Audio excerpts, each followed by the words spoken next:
everyone. What is today? What is today? Is today Tuesday? I think it is. Happy Tuesday.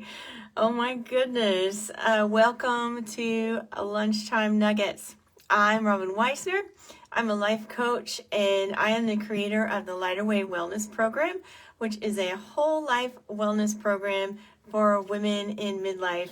And today I'm bringing to you step 2 of my 3 steps to food freedom, or 3 steps to ditch dieting.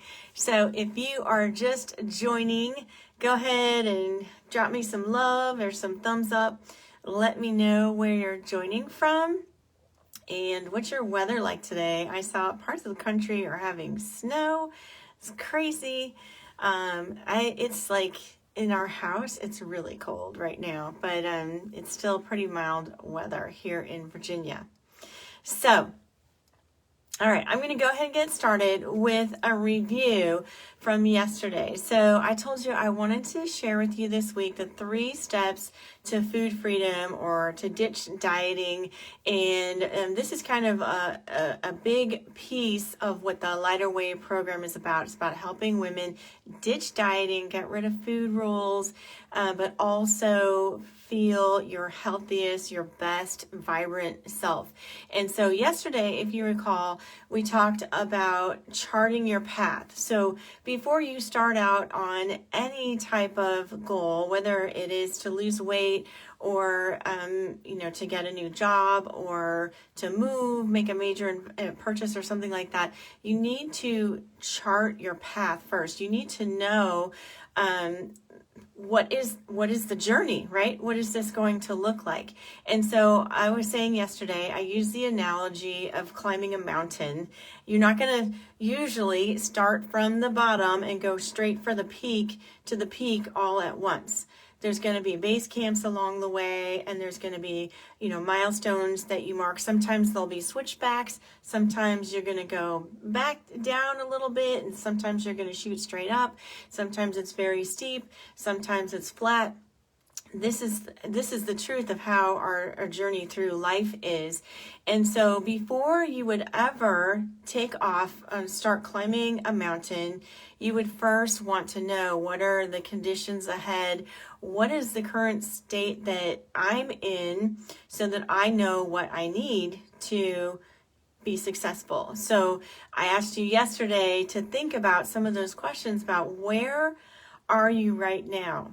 Because whether you choose to make a change or to stay the same, there's always a cost. There's always a cost. So I was asking you yesterday some of the questions like, do you worry about food most of the time? Do you have strict rules about eating? Do you categorize food as either good or bad? Do you have trouble trusting yourself around food? If you break a food rule, do you find yourself just eating more? Do you eat more when you're stressed? Do you talk about diet and weight and food all the time? Do you have cravings for sweets and carbs?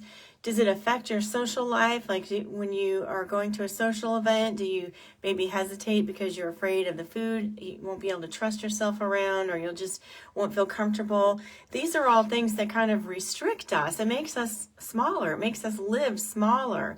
And so I want to help you to break out of that. And that doesn't mean that we have this wild abandon, but I want to help break that mindset that you're either on a diet or you're not on a diet.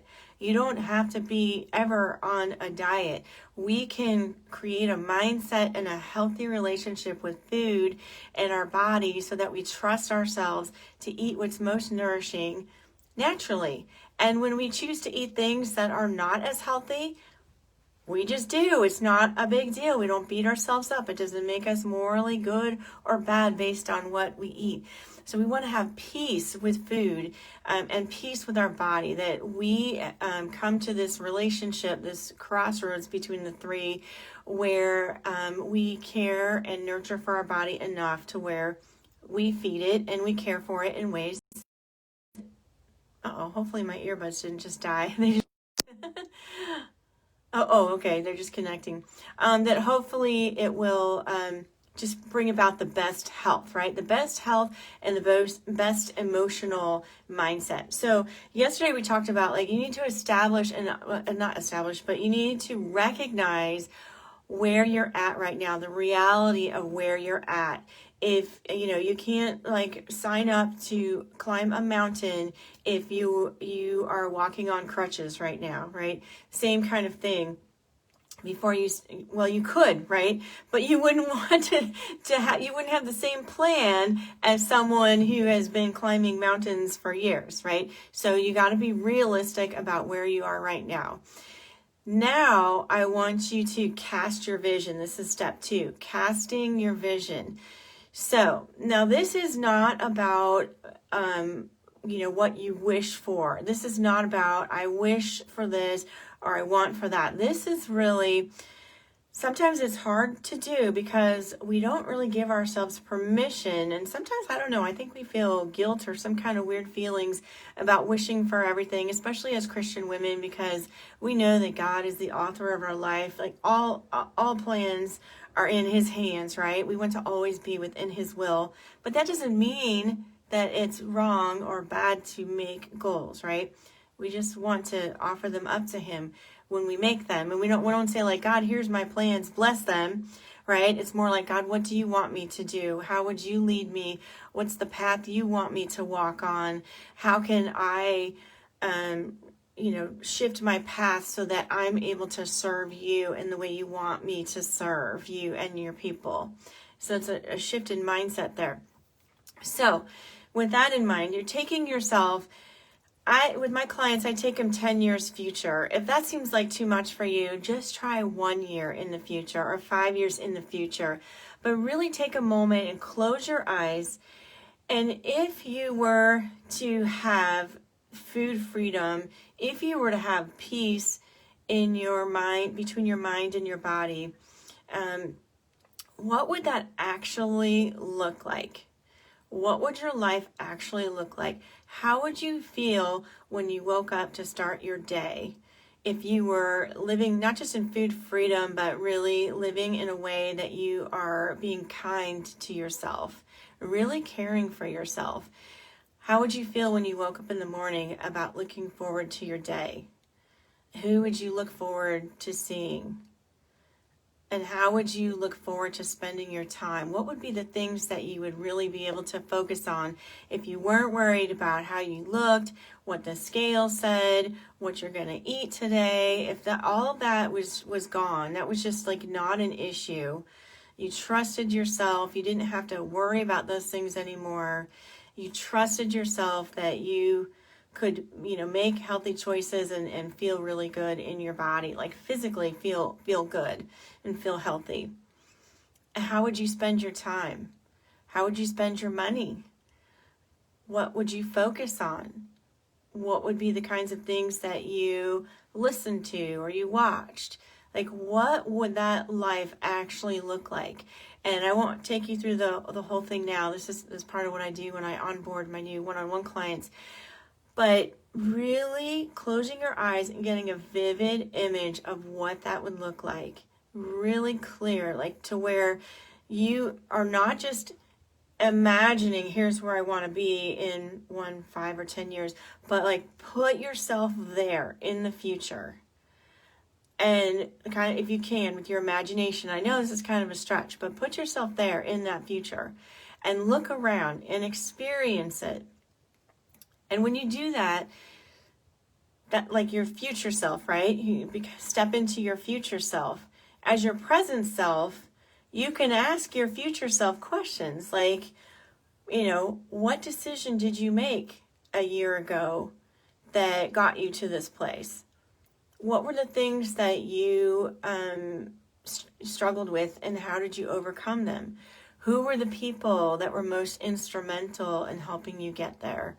What were the sacrifices that you made? What were the key decisions that you made?